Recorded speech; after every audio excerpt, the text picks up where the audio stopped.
That's the Insurance Institute for Highway Safety's front crash of the Chevrolet Silverado. As the Silverado strikes the offset barrier, intrusion into the passenger compartment is minimal. The vehicle earns the highest score of good.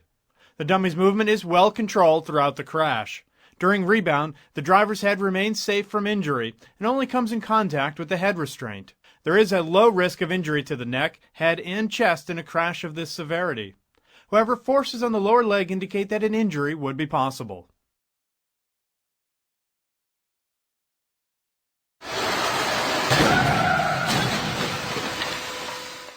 This first test is done without optional side airbags, and the Silverado does not do well. It earns the lowest score of poor.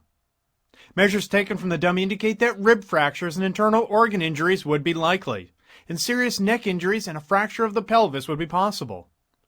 In a crash of this severity, the rear passenger would likely suffer from rib fractures and internal organ injuries, and head protection is inadequate.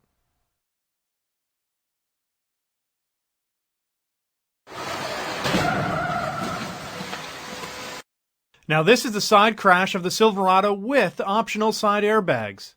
Head protection is improved, but still the Silverado earns a poor score. Even with side airbags, the driver is likely to suffer rib fractures and internal organ injuries. Serious neck problems would be possible in a crash of this severity. The rear passenger could also suffer rib fractures and internal organ injuries.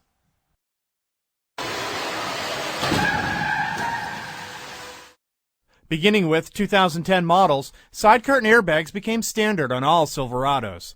Front and rear door trims were also modified to improve occupant protection. This improves the previous rating of poor to an acceptable rating, but there are some problems. For the driver, rib fractures would be possible in a crash of this severity.